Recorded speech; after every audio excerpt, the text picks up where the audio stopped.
우리가 지금 계속 히브리서를 보고 있습니다. 지난 시간에는 너희 마음을 완고하게 하지 말라라는 제목으로 우리가 말씀을 나눴습니다. 그 말은 쉽게 말하면 하나님 앞에서 고집 부리지 말라 이 이야기입니다. 대부분 사람들은 내가 지금 하나님 앞에 고집 부리고 있다라는 사실조차도 인지 못할 때가 많고요. 또 고집 부리고 있다라는 걸 알아도 여전히 내 주장, 내 생각을 말씀보다 더 이렇게 내세울 때가 많습니다. 그래서 지금 어떤 메시지를 계속 던지고 있냐? 하나님의 음성을 듣고도 너가 계속 그렇게 고집 부리고 순종하지 못하면 구원을 받았어도 하나님의 안식에 들어가지 못한다. 이걸 이야기하는 겁니다. 쉽게 얘기하면 출애굽했었어도 너 광야 가는 동안 계속 불안할 거야. 광야 누구는 하나님이 베풀어 주신 그 은혜와 인도하심 속에 평안함으로 가지만 너희가 만약 그렇게 계속 고집 부린다면 모든 것들이 다 너를 불안하게 할 거야. 하나님의 안식에 들어가지 못한다 이렇게 얘기합니다. 안식이 뭡니까? 우리가 생각하는 안식하면 이제 다음 주 드디어 구정이죠. 쉬는 날, 학생들 같은 경우는 학교 안 가는 날, 직장인들은 출근 안 하는 날 이렇게 생각하는데 하나님이 말하는 그 안식은 뭐냐? 하나님의 나라, 하나님의 통치 이걸 의미합니다. 내가 집에서 쉬어도 예를 들어서 내 미래에 어떤 경제적인 문제가 딱 걸려 있으면요 쉬어도 불편합니다. 그렇죠? 내일 만약에 내가 내일 모레 만약에 내가 시험이 있다면 내가 내일 쉬어도 계속 불편합니다. 진짜 쉰다라는 것은 무엇입니까? 하나님이 지금 내 삶을 통치하고 인도하신다는 그 하나님이 믿어짐 속에서 나오는 평안함, 기쁨, 이게 참된 안식입니다. 그러니까 하나님의 안식에 들어간다라는 것은 하나님을 신뢰하며 하나님의 통치에 내 삶을 이제 맡기는 삶을 하나님의 안식이라고 이야기를 하는데 오늘은 이 내용의 이제 연장선상입니다. 지금 이 히브리서를 쓴 그 기자는 지금 출애굽한 이스라엘 백성의 그 내용을 가지고 이제 성도들을 돌아보게 합니다. 오늘 본문의 내용도 듣고 경노하시게 하던 자가 누구냐? 모세를 따라 애굽에서 나온 모든 사람이 아니냐? 또 하나님이 40년 동안 누구에게 노하셨느냐? 그들의 시체가 광야에 엎드러진 범죄한 자들에게가 아니냐? 하면서 지금 성도들에게 말씀, 성경을 가지고 자기 자신을 돌아보도록 지금 메시지를 던지고 있습니다. 기억하시기 바랍니다. 히브리서는 편지고 그냥 편안하게 이렇게 신앙생활 잘하는 사람에게 준 것이 아니라 예수 믿는 것 때문에 핍박당하고 고통당하고 그래서 내가 괜히 예수 믿었나? 그냥 유대교 적당히 믿으면서 황제 숭배도 적당히 하면서 하나님 믿어도 되는데 내가 괜히 유난 떤 거 아닌가? 그렇게 흔들리는 성도들에게 지금 이 내용을 이야기를 하고 있습니다. 어찌 보면 우리 삶 속에 이런 문제와 어려움과 갈등이 말씀 앞에 내 자신을 비춰볼 수 있는 좋은 계기가 된다는 사실을 꼭 기억하시기 바랍니다. 그래서 말씀은요 우리에게 있어서 거울이 됩니다. 거울을 이렇게 자주 확인하는 게 좋죠. 특히 이렇게 미인일수록 거울을 자주 확인하잖아요. 거울을 보고 내 얼굴에 뭐가 묻었는지, 혹시 뭐 코털이 삐져나오진 않았는지 이런 것들을 체크를 해야겠죠. 거울을 보고 내 얼굴에 뭐가 묻어 있는 것을 봤음에도 불구하고 그것을 고치지 않는 것은 사실 그걸 거울을 봤다고 얘기할 수 없겠죠. 요즘에 이제 그런 사람들이 점점 많아지고 있다고 합니다. 뭐냐? 내 얼굴을 인정하지 못해요. 거울 속에 비친 내 얼굴 인정할 수 없습니다. 사진에 찍힌 저 얼굴, 저건 내 얼굴이 아닙니다. 왜냐? 하도 어플로 얼굴 줄이고 하얗게 하고 눈 키우고 이걸 하도 많이 하다 보니까 그게 내 모습인 줄 아는 거예요. 그래서 이제 성형외과 의사들이 그런 환자들이 있대요. 이제 수술 전과 후를 이렇게 비교하기 위해서 수술 전에 사진을 찍잖아요. 그럼 이거 나 아니라 그래요. 당신이에요. 저 이렇게 안 생겼다고 하면서 자기가 그 찍은 사진을 보여주는데 말도 안 되는 사진이죠. 여러분들도 아주 가끔씩 이렇게 그 카톡 프로필 사진에 굉장히 뭔가 좀 이게 너 맞아? 하는 그런 사진들을 볼 때가 많은데 그렇게 미화된 얼굴이 자기 얼굴이라고 착각하고 실제로 아침에 일어나서 세수하면서 거울을 보면서 저건 누구지? 이렇게 생각할 때가 많습니다. 그러니까 거울 속에 비친 내 모습을 인정 못하는 거, 저건 내 모습이 아니야.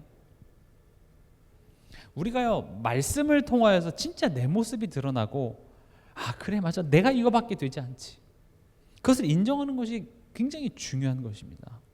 거기서부터 치유의 시작이 되고, 그걸 알면 알수록 우리는 하나님의 무조건적인 사랑에 우린 감동할 수밖에 없는 것입니다.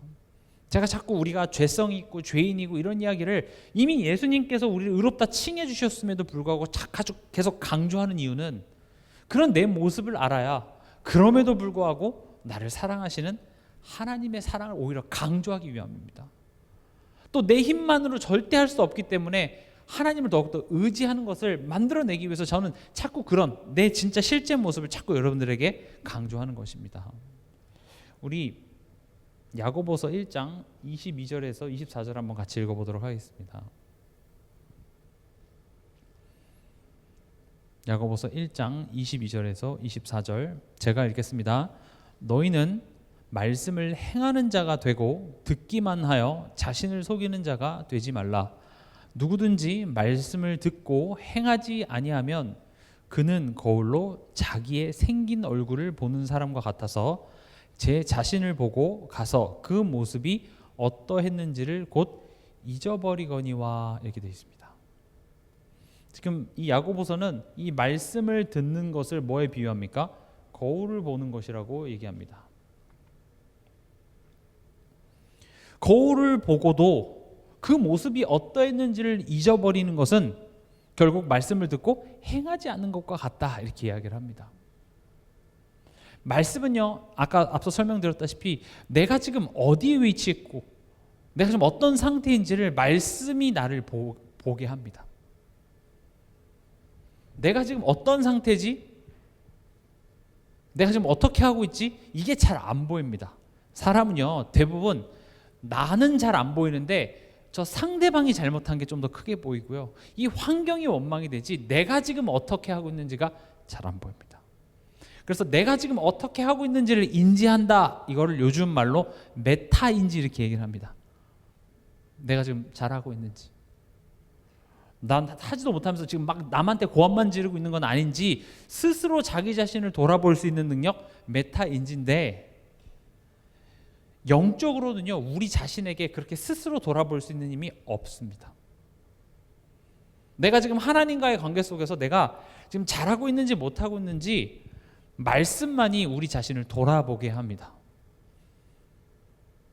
왜냐하면 우리는 이번 주 1배울 때도 말씀드렸다시피 생각에 갇혀 있습니다. 그리고 갇히기 쉽습니다. 그래서 그 갇힌 생각을 가지고 우리는 상황을 보고 판단하고 하기 때문에 그 생각 속에 새로운 것, 또 그 내가 생각하고 있었던 것을 깨는 어떤 것이 들어오지 않는 한 새로운 것이 나오지 않습니다. 그래서 여러분들 생각 속에 말씀이 들어갈 때 그 말씀이 여러분들의 생각의 틀을 깨고 그 새로운 말씀, 그 새로운 생각이 여러분들의 삶 속에 새로운 것들을 보게 한다는 것이죠. 여기서 행한다, 행하는 것 하면 우리가 어떻게 자꾸 이해하기 쉽냐면, 이렇게 뭐 10계명이면 그걸 하나도 안 어기고 다 이렇게 실천하는 것, 유태인들처럼 율법을 다 지키는 것, 이렇게 생각하기 쉬운데, 행한다라는 것은 순종입니다. 순종은 일단 듣는 것에서부터 시작됩니다.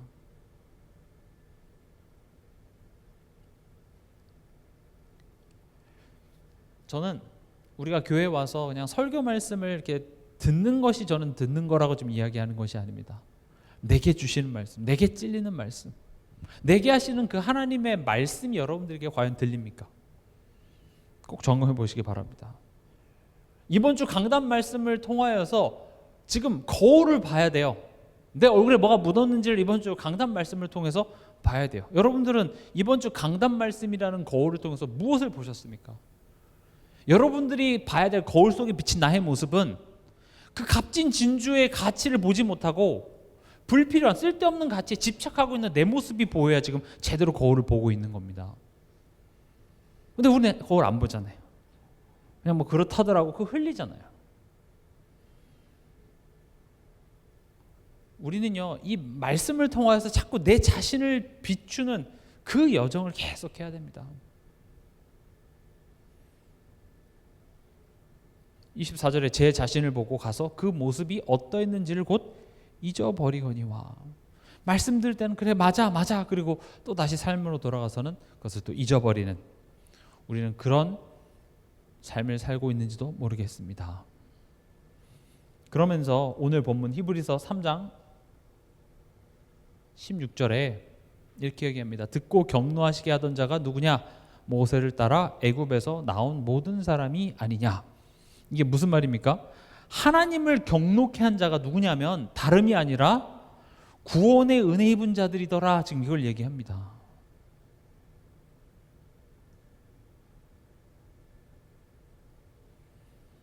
뭐 당연히 구원받지 못한 자들은 말할 것도 없고요. 출애굽의 기적을 체험하고도 하나님께 지금 반역하고 하나님을 경노케 하는 자가 누구냐? 모세를 따라 애굽에서 나온 모든 사람이 아니냐. 다시 말하면 우리예요. 구원받은 너네들. 내가 죄와 사망에서 너희를 구원했건만 그 엄청난 은혜를 경험하고도 너는 지금 하나님을 경노케 하고 있어. 무엇이 하나님을 경노케 합니까? 결국은 듣지도 않고 들어도 그것을 순종하지 않는 그 신앙 성도의 모습을 보면서 하나님은 지금 경노하셨다 이렇게 되어 있습니다. 꼭 기억해야 됩니다. 우리가 구원이 너무나도 큰 거고 너무나도 엄청난 것이지만 구원 받았으면 끝이라고 자꾸 생각하는 것에서 문제가 발생합니다. 구원은 죄의 종노릇했던 우리의 삶의 끝이 맞습니다.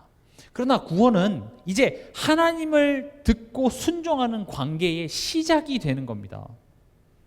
진짜 하나님이 우리를 구원하신 이유, 하나님이 우리를 죄인임에도 불구하고 자녀 삼으신 이유는 결국 우리로 하여금 하나님의 영광이 되게 하기 위하여, 하나님이 원래 인간을 창조한 그 원래의 모습으로 하나님께서는 회복시키기 위해서 우리를 구원했다고 합니다.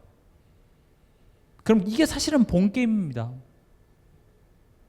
그냥 고함만 죄 문제 끝났다, 뭐 사단 문제 끝났다, 구원 받았다, 난 지금 죽어도 천국 간다, 그거를 고함 질러서 될 것이 아니라 진짜로 내 자신이 지금 어떤 여정을 가고 있고 내 믿음이 어떤 상태인지를 봐야 돼요. 성경은 구원 받아놓고도 실패한 자들을 많이 표현하고 있죠. 많이 말하고 있습니다. 언제까지나 그냥 하나님이 다 잘 알아서 해주신다. 하나님은 그렇게 하지 않습니다. 일단 뒤에서도 말씀드리겠지만 하나님은 좋은 게 좋은 거다. 너가 이러든 저러든 간에 하나님은 그냥 다 잘 알아서 해주실 거야. 그렇진 않습니다. 우리의 구원 받았다면 우리의 신분을 박탈하시진 않으시겠으나, 선생님이 공부를 안 해서 시험을 잘 못 봤는데 그것을 내가 널 사랑하기 때문에 점수를 100점으로 안 고쳐주겠다는 겁니다. 내가 아무리 사랑하는 아들이라도 공부를 하지 않으면 그 잘하지 못한, 그리고 공부하는 그 시간에 다른 것 한 것에 대한 후회를 할 수밖에 없는 거예요. 하나님은 거기에 개입하셔서 그것을 고쳐주지 않겠다고 이야기합니다. 그게 17절입니다. 17절에 뭐라고 되어 있습니까? 또 하나님이 40년 동안 누구에게 노하셨느냐? 그들의 시체가 광야에 엎드러진 범죄한 자들에게가 아니냐? 죄의 끝은 사망입니다. 그리고 불순종의 끝은 안식이 아닌 두려움과 불안함의 종으로 살아가게 되는 겁니다. 네가 불순종했어도 내가 다 잘되게 해줄게. 하나님은 그렇게 얘기하지 않습니다. 물론 우리가 인지하지 못하고 하나님을 불순종하는 게 압도적으로 많으나, 그래서 하나님은 자꾸 돌이키라고 얘기합니다. 돌이켜. 내가 또 용서해 줄게. 돌이켜. 하나님은 심판보다는 용서를 원하시고 회복하길 원합니다. 그러나 하나님은 그 끝에 가서 결국 돌이키지 않은 사람을 좋게 무마시켜 주는 것이 아니라 반드시 그 끝에는 심판이 있고 경고가 있다고 이야기를 합니다. 이걸 보고 우린 뭐라고 얘기하냐? 공의의 하나님. 저는 우리 신앙생활에 있어서 사랑의 하나님과 공의의 하나님이 서로 균형을 이뤄서 우리에게 이해가 되어줘야 된다고 생각합니다. 하나님은 공의의 하나님입니다. 공의라는 말이 무슨 말이냐? 하나님은 무조건 감정적으로 판단하지 않으시고요.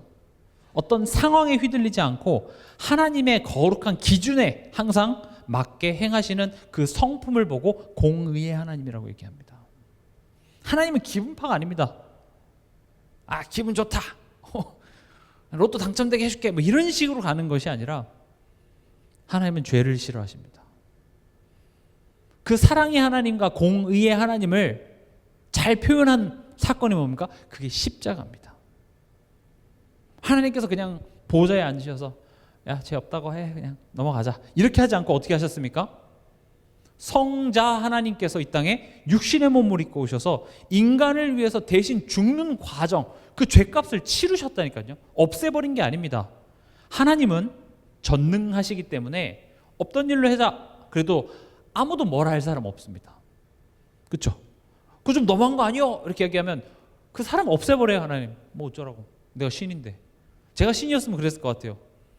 그럼 네 신 하던가 네 하나님 하던가. 근데 하나님의 성품 자체가 말씀하신 것은 지키시는 신실한 하나님입니다. 그래서 하나님은 그 죄의 대가는 사망이라고 얘기했기 때문에 인간을 사랑하시지만 그것을 없애버린 것이 아니라 인간을 구원하시는 방법으로 예수님이 대신 십자가에 죽으시는 것으로 인간을 구원하실 정도로 하나님은 공의의 하나님입니다. 절대 죄에 대하여서 하나님은 그냥 넘어가지 않으십니다. 죄는 반드시 그 대가를 치르게 되어져 있습니다. 이 말이 여러분들에게 무시무시하게 들린다면 안 됩니다. 여러분들에게는요, 그래 맞아, 하나님이 심판하시지, 이 말이 기쁘게 들려야 돼요. 마치 이런 거랑 똑같습니다.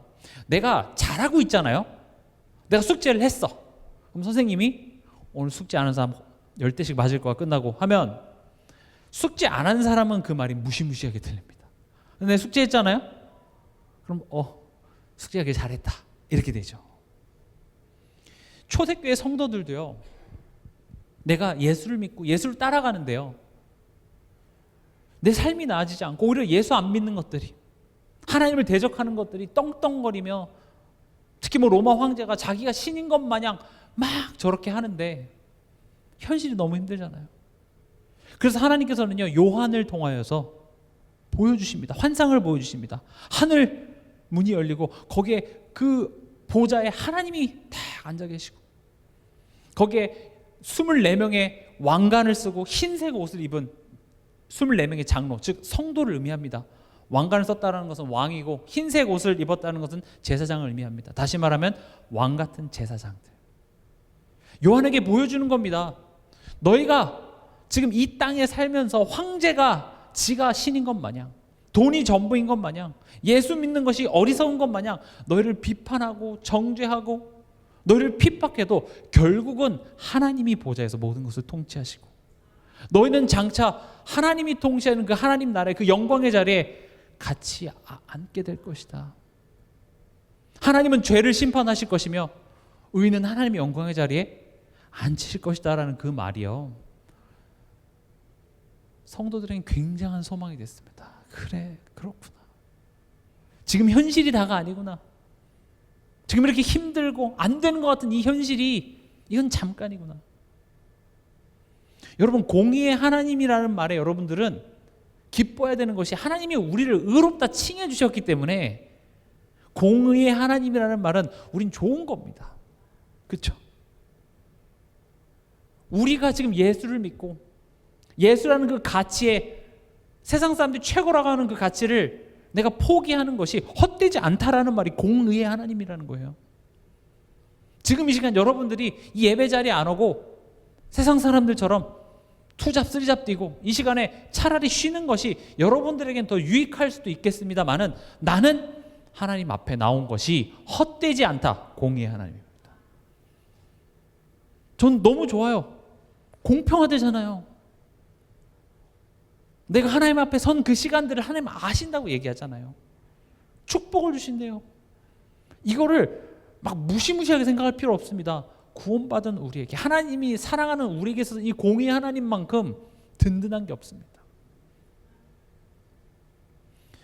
이 말을 우리 출애굽기 34장 6절에서 7절을 통해서 한번 확인해 보도록 하겠습니다.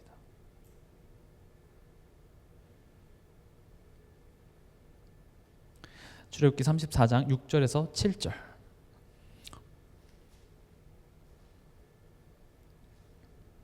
같이 읽겠습니다. 여호와께서 그의 앞으로 지나시며 선포하시되 여호와라 여호와라 자비롭고 은혜롭고 노하기를 더디하고 인자와 진실이 많은 하나님이라. 인자를 천대까지 베풀며 악과 과실과 죄를 용서하리라. 그러나 벌을 면제하지는 아니하고 아버지의 악행을 자손 3, 4대까지 보응하리라. 지금 좀 말이 어려운 것 같습니다만은 이게 무슨 말이냐? 하나님은 자비로우시다. 그러나 죄를 괜찮다고 덮으시는 하나님은 아니다. 이렇게 얘기하는 겁니다. 반드시 그 죄의 원인, 죄의 문제를 처리하시는 분이다. 이겁니다. 벌을 준다라는 것은요, 기회를 주는 겁니다. 그렇잖아요. 자녀가 잘못했을 때 진짜 무서운 것은 그냥 호적에서 파버리는 겁니다. 나가. 그런데 자녀에게 매를 때리고 벌을 준다라는 것은 그 벌로 퉁치자는 거예요. 그렇죠? 우리가 축구 경기를 할 때도 선수가 그 사이드 라인 밖으로 공을 차면 그 선수에서 잘라버리고 그 경기에서 퇴출시키는 것이 아니라 상대방에게 공을 줘서 그 상대방이 드로인을 하죠. 손으로 집어넣는 것으로 너의 실수를 봐주고 그 경기를 계속 가겠다는 말인 거죠. 공의 하나님은 우리에게서 어떤 느낌이냐? 우리를 이미 용서하셨습니다. 하나님은 우리에 대해서 오래 참으실 것입니다. 그러나 우리가 자꾸 하나님을 못 믿는 죄의 자리에 자꾸 서 있는다면 하나님은 거기서부터 우리를 돌이키시기 위해서 그냥 방관하는 것처럼 하는 것이 아니라 벌을 주시고 그것을 통해서 우리를 깨닫게 해서 돌이키시겠다고 이야기를 하는 겁니다. 이게 우리에게 있어서는 공의의 하나님입니다. 하나님은 여러분들을 돌이키시기 위해서 일하실 것입니다. 돌이키시는 하나님, 나를 깨닫게 하시는 하나님, 나를 하여금 하나님께 질문하게 하시는 하나님, 나를 하나님 앞에 서게 하시는 하나님. 광야 40년의 그 시간이었습니다. 왜 너는 나를 알지 못하느냐? 문제 앞에, 갈등 앞에 하나님께서 나타나셔서 계속 자기소개합니다. 내가 너를 애굽에서 친히 인도하여 내가 여호와다.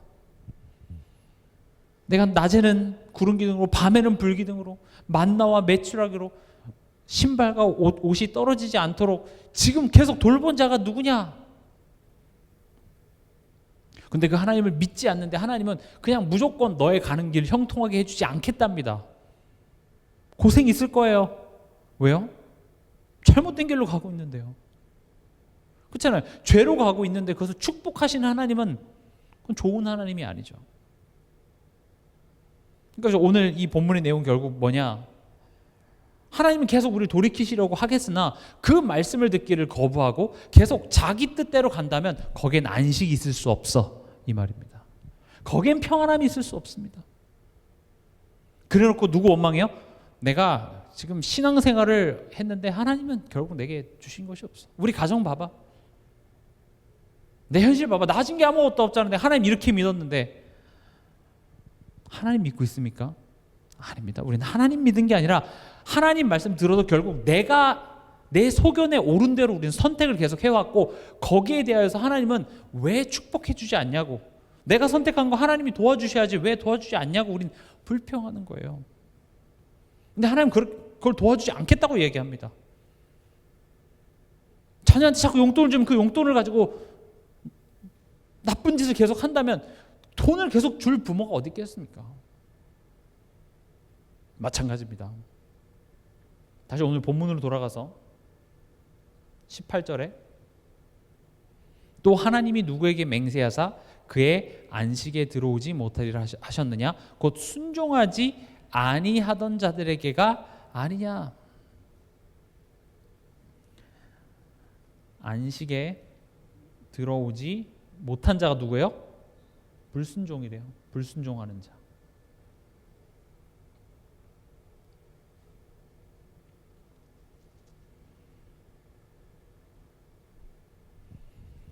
아까도 말씀드렸다시피 불순종의 시작은 하나님을 듣지 않는 것에서부터 시작이 됩니다. 왜냐? 순종하라 그러면 우리가 머릿속에 먼저 떠오르는 것이 이렇게 말씀에 토시 하나도 안 빼놓고 이렇게 완벽히 어떤 율법을 다 지키는 것으로 자꾸 생각이 될까 봐 말씀드리는 겁니다. 율법은 우리가 그것을 토시 하나도 안 지키고 지키는 데 포인트가 있는 것이 아니라 하나님의 말씀을 자꾸 듣다 보면 우리의 삶의 열매가 그렇게 나타나진다는 겁니다. 그래서 내 삶 속에 그런 열매가 나지 않는다라는 것은 나는 지금 하나님을 듣고 있지 않다는 그런 점검표가 율법의 내용이 됩니다. 그럼 내 삶 속에 말씀과 다른 삶이 자꾸 사라진다면 내가 지금 어쩌면 하나님의 말씀을 듣고 있지 않구나. 어쩌면 나는 내 고집만 부리고 있진 않은지 돌아보라는 것이죠. 제일 무서운 게 뭔지 아십니까? 교회 열심히 다녀요. 하라는 거 다 해요. 예배 드리고 뭐 성경도 많이 읽고 그런 것으로 내가 지금 하나님을 듣고 있다고 착각하는 것만큼 무서운 게 없습니다. 그 말은 그런 걸 하지 말라는 게 아니라 실제적으로 하나님이 문제와 사건을 통해서 지금 내가 변화되고 내가 깨져야 될 어떤 그런 부분들을 지금 얘기하고 계시는데 그게 들리지 않아요. 그걸 어떻게 확인할 수 있냐?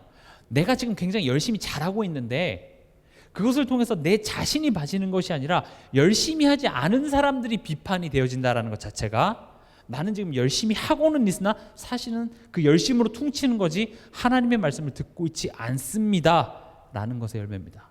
다시요. 왜냐? 이 자리에 계신 분들은 다 지금 열심히 잘하시는 분들이니까 조금 더 깊게 들어가는 겁니다. 내가 예배 안 빠지고 나는 수요예배 나오는데 주일날 가보니까 저 수요예배도 안 나오는 것들 하면서 봐진다면 어쩌면 나는 이런 행위를 함으로써 내가 잘한다고 착각하고 정작 내 생각은 바뀌지 않는 사람일지도 모른다는 것이죠. 진짜 말씀에 순종하는 자는 그 말씀 앞에서 나의 부족함이, 나의 연약함이, 내가 갱신해야 될 부분이, 내가 깨져야 될 부분이 자꾸 발견되어져서 더욱더 하나님을 의지하게 되는 겁니다.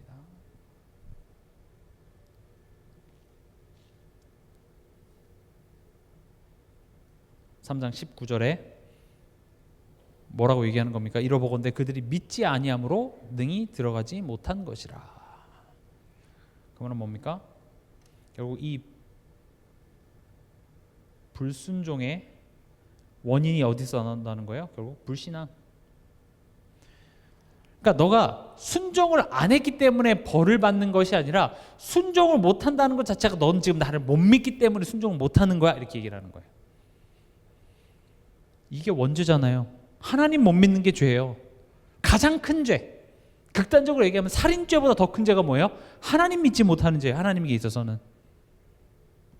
근데 너네가 지금 내 말씀 앞에서 너의 생각, 너의 경험만 내세우는 걸 보니 불순종 못하는 것 자체가 결국은 넌 나를 믿지 못해서 그래.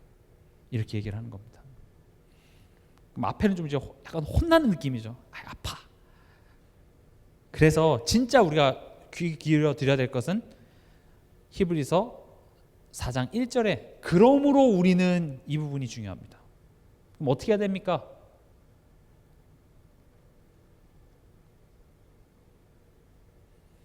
앞에 이제 그 이스라엘 백성들이 성경에 했던 그 과거의 과오를 이야기를 하면서 그러므로 우리는 뭐라고 얘기합니까? 두려워할지니 두려워하라. 가끔씩 성경을 읽다 보면 이게 어느 장단에 맞춰야 될지 잘 모릅니다. 성경 두려워하지 말라. 근데 두려워하라 그랬죠. 또 어떤 데는 어린아이와 같지 말라. 또 어떤 데는 어린아이와 같아라. 이걸 뭐 어떻게 해야 돼? 여기서 두려워하라라는 말은 공포를 말하는 게 아닙니다. 혹 이렇게 하면 하나님이 나를 끊어버리실까? 지옥에 갈까? 벌 받을까?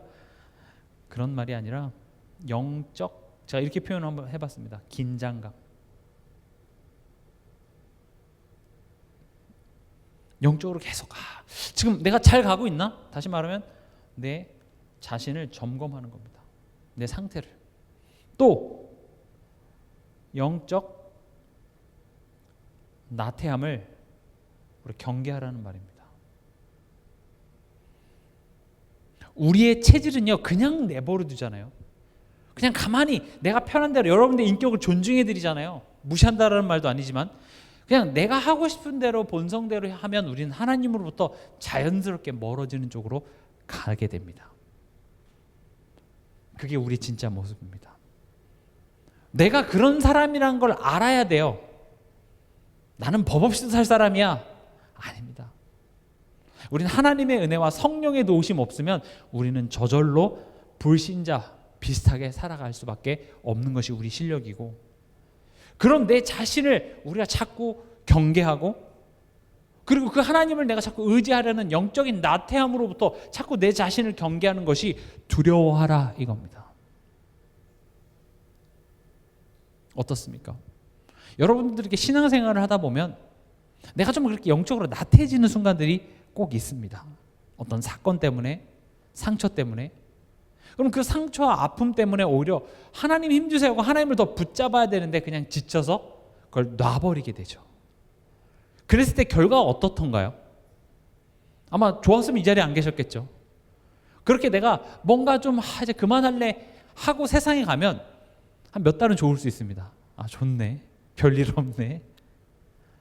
근데 좋지 않아요. 그리고 하나님의 은혜 입은 자는요 결국 세상에 가도 이것도 답이 아니구나, 이 좁은 길을 가는 것도 싫어서 나왔는데 세상은 더 싫어. 그렇잖아요. 세상도 별 볼 일 없어. 지금 이 시간에 예배 말고 다른 거에도 그게 그닥 좋지도 않아. 그럴 바엔 차라리 예배 드리는 게 낫겠다. 그런 마음이 드는 것 자체가 여러분들 속에 지금 성령께서 역사하고 있다는 증거입니다. 혹 그래 내가 권사인데 내가 장로인데 찔려서라도 왔다라는 것 축복인 줄 믿습니다. 오늘 여러분들이 말씀 속에서 하나님 내게 주는 그 메시지 딱 붙잡고 가시기 바랍니다. 그 평안 붙잡고 가시기 바랍니다. 두려워하라. 영적 긴장감 가져라. 영적 나태함을 경계하라. 그리고 오늘 가장 중요한 부분이죠.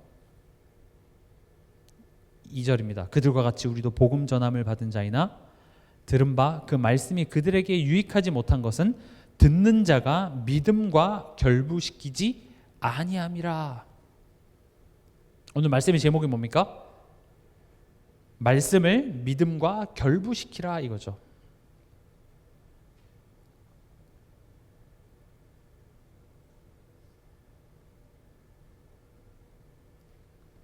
결부. 지금 이게 그냥 정답부터 먼저 얘기해 볼게요. 이 말은 말씀과 삶이 하나가 되게 하라 이겁니다. 결부라는 말의 뜻은 뭐냐? 완전히 섞여 하나가 된다 이 말입니다. 이스라엘 백성들도 우리처럼 하나님 말씀을 들었습니다. 심지어 하나님의 그 기적을 매일매일 체험하는 그런 현실 속에서 살았지만 그 말씀이 그들에게 유익되지 못했습니다. 왜냐? 믿음과 결부되지 않았기 때문에 그렇습니다. 조금 더 쉽게 이야기하면 여러분들에게 병을 고칠 약이 있는데 그 약을 내가 먹지 않으면 그 약은 내게 아무런 소용이 되지 않는다고 이야기를 하는 겁니다. 그 약을 먹어서 소화가 돼서 내 혈액을 통하여서 그 좋은 것들이 내 몸에 퍼져야 그게 내 안에서 치유의 역사를 일으키듯이 우리가 말씀을 들어도 그 말씀이 지금 내 고민, 내 현실적인 그런 문제, 어떤 경제적인 문제, 인간관계의 문제, 여기에 이게 말씀이 같이 섞여 들어가줘야 된다는 것을 말을 하는 겁니다. 그래서 교회를 10년, 20년 평생을 다녔어도 그 말씀이 내 삶 속에 이렇게 타고 들어오지 않으면요, 그 말씀은 나와 상관이 없어지게 되는 겁니다. 여러분은 어떻습니까? 내 삶과 믿음이 섞여지고 있습니까? 이 말씀을 들으시면서 여러분들 이번 한 주간 내가 어떻게 살았지? 한번 생각해 보시기 바랍니다. 그래서 저는 항상 이렇게 말씀 사역을 할 때 항상 시작에 물어봅니다. 한 주간 어떻게 지냈는지. 왜냐? 이번 한 주간 내 삶 속에 일어났던 여러 가지 사건과 문제를 통해서 하나님은 지금 여러분들에게 말씀하고 계십니다. 여러분들로 하여금 돌이키고 여러분들 속에 우상이 되었던 것들을 하나님께서는 치유하시기 위해서 말을 자꾸 거시는데 나는 그것과 상관없이 뭐 이번 주 그냥 별일 없었어요. 별일 없었던 게 아닙니다. 여러분들 속에 있는 성령께서는 지금 한탄에 한탄을 하고 계시고 여러분을 지키는 천사는 바쁩니까? 아니면 지금 잠깐 휴가 갔습니까? 아니겠죠. 우리를 보호하는 천사는 항상 바쁘게 일하겠지만 이번 한 주간 하나님이 지금 내 삶 속에서 계속 그 말씀을 강단을 통해서 미리 주시고 그 말씀을 내 삶 속에서 계속 성취하시면서 내게 말씀하시는데 나는 그 말씀보다 세상이 더 커 보이고 현실이 더 커 보이는 그런 속에 우리는 계속 살아가고 있다는 것이죠. 그리고 성경을 통해서 이야기해 줍니다. 그렇게 사는 삶의 끝은 안식이 없을 거야.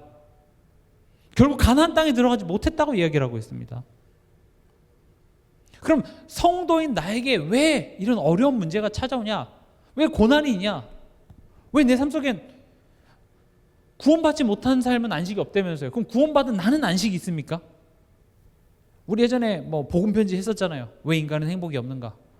그걸 얘기하면서도 나도 별 행복이 없는 것 같은데. 뭐 경제, 술, 도박, 방종 그 문제 나도 그닥 거기서 자유롭지 않은 것 같은데. 가문의 대물림 그대로인데.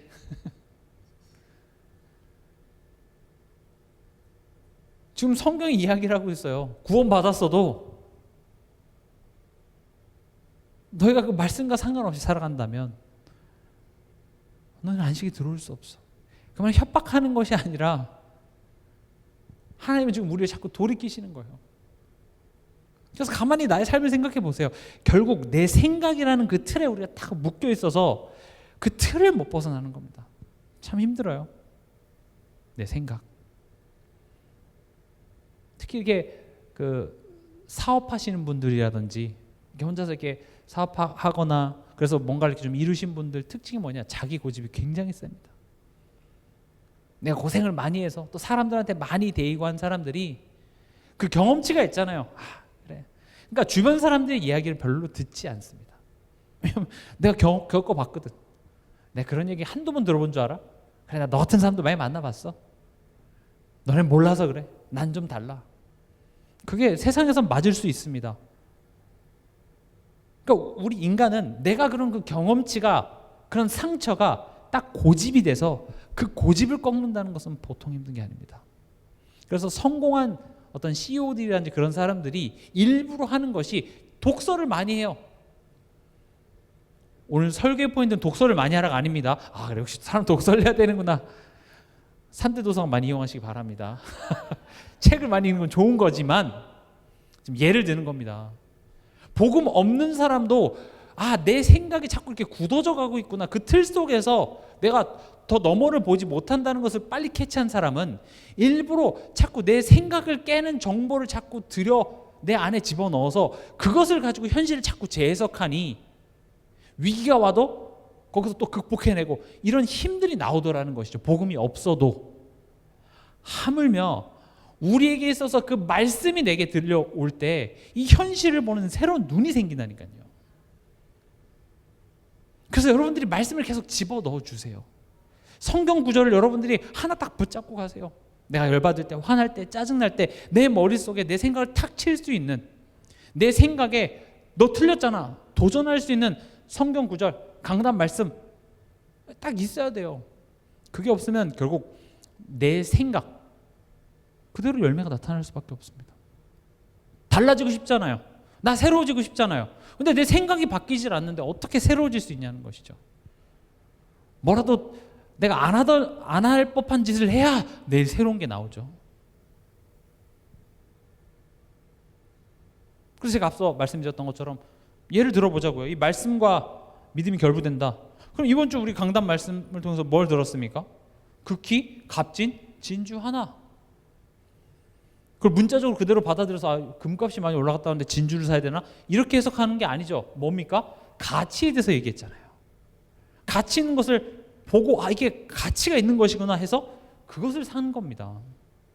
그러면 앞서 서론에서 설명드렸다시피 거울을 보는 거잖아요. 나는 지금 무엇에 가치를 두고 있지? 그럼 내가 무엇에 가치를 두고 있는지를 어떻게 점검합니까? 간단합니다. 내가 가장 시간을 많이 쓰고 있는 것이 내가 가치 있다고 여기는 겁니다. 내가 가장 많은 에너지와 가장 많은 돈이 들어가고 있는 것이 내가 가치 있다고 여기는 것이죠. 그럼 거울로 내가 지금 뭐가 묻었는지 점검해 봐야 되겠잖아요. 우리는 그냥 이번 주 강단 말씀이 극히 가치 있는 진주 하나였지, 그래, 목사님이 그렇게 얘기했었지, 그렇게 하고 흘린다니까요. 뭐 더 많은 성도들은 애초에 그 기억조차도 못하고요. 그러니까 그런 말씀과 삶과 분리되어져 있는 사람이 뭐 안수집사 되고 권사 되고 장로 된다고 해서 하나님이 그 사람들 그 직분을 보고 축복하는 것이 아니라, 목사라 할지라도 말씀과 상관없으면 너의 삶 속에 안식이 없다고 얘기를 하는 겁니다. 안식이 없잖아요. 제가 이 내용도 조만간 하려고 하는데, 하나님으로부터 안식을 얻어야 돼요. 우린 하나님을 의지하고 그 의지하는 하나님이 믿어져서 우린 하나님으로부터 안식을 얻어야 되는데, 하나님으로부터 안식을 얻지 못하면 우린 다른 것으로부터 안식을 얻으려고 해요. 그럼 다른 것으로부터 안식이 얻어지잖아요. 그럼 우린 그것을 섬기게 됩니다. 우리는 하나님을 섬겨야 되고 세상 모든 것을 다스려야 되는데, 하나님으로부터 안식을 얻지 못하면 우린 세상으로부터 그것들을 풀어내게 돼 있어요. 그럼 세상의 것들, 내가 당연히 다스려야 될 것들을 섬기게 되고 하나님을 오히려 다스리려고 해요. 하나님, 나 이거 섬기고 있으니까 요거 되게 하나님 역사해라 라는 거랑 존댓말은 하지만 역사해라라고 하나님을 이리저리 부리려고 하는데, 하나님 내 마음대로 되지 않잖아요. 그래서 하나님을 안 믿게 되는 겁니다. 하나님이 내게 안식이 안 된다라는 것은 나는 지금 다른 것을 섬기고 있다는 말이 되는 겁니다. 그래서 여러분들이 내 그런 자신을 보면서 도전을 하세요. 그렇다면 내가 예를 들어서 어떤 것에 시간을 굉장히 많이 투자하고 있다면, 그럼 나는 하나님 이 말씀에 내 시간을 조금 더 투자해 보는 거예요. 그래서 우리 최근에 지금 성경 읽기 계속 하고 있죠. 그것들을 하는 시간들을 갖는 거예요. 성경 읽는다고 다 되나요? 그런 이야기 하지 마시고 해보세요. 뭐 예배 나온다고 잘 되나요? 와서 해보시라고요. 당연히 어차피 내가 여기서 반주해야 되니까, 또는 내가 뭐 방송실에서 뭐 봉사해야 되니까 와야 돼서 오는 거 말고, 안 와도 되는데도 불구하고 내가 시간을 내서 온다라는, 그것을 선택했다라는 그 자체부터 벌써 도전이 되는 겁니다. 또 예를 들어서 뭐 성경에서 원수를 사랑하라, 뭐 이런 이야기가 나온다. 그럼 그냥 맞는 말이지 뭐, 이렇게 생각하지 마시고 내일 출근해서 그 마주치고 그 사람 떠올리면서 기도해 보는 거예요. 그런 것들이요, 우리 말씀이 삶에 자꾸 녹아져 가고, 또 그 말씀 앞에서 내 수준과 내 생각으로는 안 할 법한 것들을 성령의 그 주시는 힘을 갖고 의지해서 뭔가를 할 때 역사가 일어나더라는 거죠. 우리가 막 한때는 나가서 막 전도도 하고 했잖아요. 저는 그게 굉장히 좋은 훈련이라고 생각하거든요. 왜냐? 내가 평상시 같았으면 절대 예수 말 안 할 사람이야. 근데 하라고 하니까 말씀 의지해서 했는데 하나님이 어떻게 해요? 거기서 역사를 보여주잖아요. 그때 우리의 생각이 깨지잖아요. 말씀 따라 하니까 말씀이 역사하시는구나. 그거 체험하는 데 있어서 우리가 캠프라고 했던 것이 굉장히 좋은 것들이 있었습니다. 마찬가지로 우리가 시간을 내서 전도하는 것만이 말씀을 체험하는 것이 다가 아니라, 우리 삶 속에 이런 사소한 것들, 그런 것들을 한번 내 가정 안에서, 내 주변 사람들에게, 교회 안에서 작은 것들을 여러분들이 한번 도전하고 실천해 보시기 바랍니다. 그렇게 말씀과 삶이 뭡니까? 결부가 된 사람은 어디에 들어가게 된다고요? 하나님의 안식에 들어가게 되는 겁니다. 12장 3절 한번 읽어볼까요?